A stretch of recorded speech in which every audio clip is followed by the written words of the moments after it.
नमस्कार साथियों, state update में आपका मैं राजेंद्र कानून को स्वागत करता हूँ। हाल ही में 2-3 घटनाएं इस प्रकार की हुई हैं जिन्होंने प्रदेश को, देश को शर्मसार कर दिया है। जिसमें एक सीधी जिले की घटना है जिसमें पेशाब कांड हुआ, पेशाब कर दी गई सवर्ण द्वारा एक दलित पर।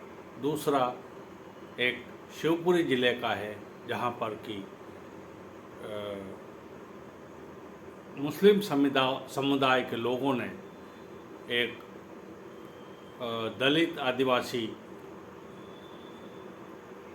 व्यक्ति को मेला खिलाने की घटना सामने आई है। एक और घटना सामने आई है जो अभी तक ज़्यादा वायरल नहीं हुई है। उसमें सागर संभाग के सागर जिले के एक गांव में दलित परिवार को भंडारे में बैठने से मना किया और उसके ऊपर प्रसाद फेंक दिया गया।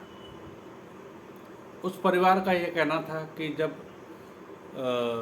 भंडारे के लिए कलेक्शन हुआ राशि का और अनाज का, तो हमने भी उसमें योगदान दिया था, परंतु जब हम वहाँ जब भंडारा खाने पहुँचे तो हमको बैठने से इनकार कर दिया और हमारे ऊपर प्रसाद फेंक दिया।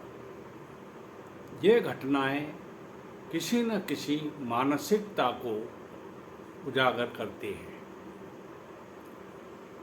हमारे देश में जब स्वतंत्रता मिली थी उस समय जो संविधान में आरक्षण के प्रति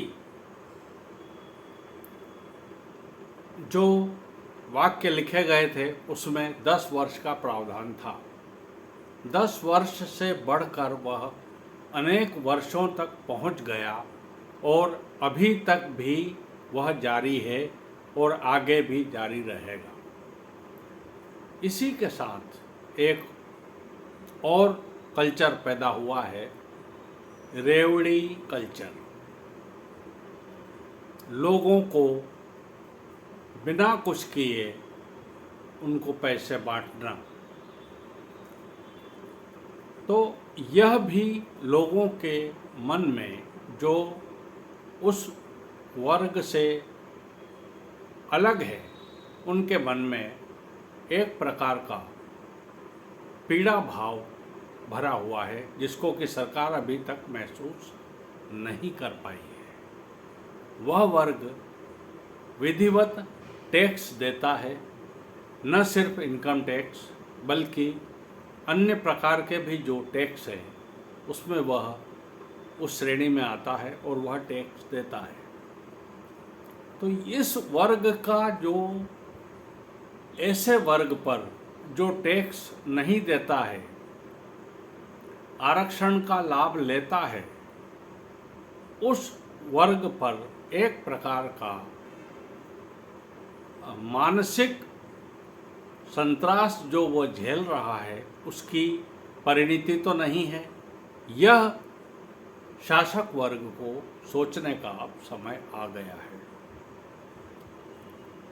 अनारक्षित वर्ग का जो परिवार है उसके जो बच्चे हैं, पुत्र पुत्रियां हैं, वो ज़्यादा मेहनत करते हैं, लेकिन उनको आरक्षित वर्ग के कारण वह न्याय नहीं मिल पाता, वह चीज़ हासिल नहीं हो पाती जो अनारक्षित वर्ग को कमतर से कमतर मेहनत करने के बाद हासिल हो जाती है। इसी प्रकार रेवड़ी कल्चर में जो मुफ्त बांटा जा रहा है अपनी सुविधाओं के लिए, अपनी सरकार बनाने के लिए, अपनी सरकार को बचाने के लिए, वह भी लोगों को रास नहीं आ रहा है। तो आज के जो शासक वर्ग हैं उनको यह सोचना जरूरी हो गया है कि हमें देश के उस वर्ग को क्या ऐसा ही छोड़ देना है जो हमेशा टैक्स देता रहेगा, या हमेशा उस वर्ग को ऐसा ही छोड़ देना है जो कि सवर्ण है और आरक्षित वर्ग से हमेशा वह पीछे बना रहेगा। ये सारी बातें आज सोचने का समय आ गया है। यदि सरकार इस पर विचार करे, सरकार चाहे कोई भी हो, कांग्रेस की हो, भारतीय जनता पार्टी की हो या मिली जुली सरकार हो, कोई भी सरकार हो, उसको इस पर अब विचार करना चाहिए कि हमें आरक्षण कब तक बनाए रखना है, हमें रेवड़ी कल्चर को कब तक बनाए रखना है, कब तक हम मतदाताओं को मुफ्त बांटकर अपनी सरकार बनाए रखेंगे और हम सरकार बनकर राज करते रहेंगे। तो इन चीज़ों पर ध्यान देने का अब उचित समय आ गया है, ऐसा समझा जाता है। साथियों, मेरी बात यदि आपको अच्छी लगी हो तो कृपा करके आप इस वीडियो को लाइक करें, शेयर करें और अधिक से अधिक मात्रा में सब्सक्राइब करें। यही मेरा निवेदन है। मुझे दीजिए आज्ञा। नमस्कार।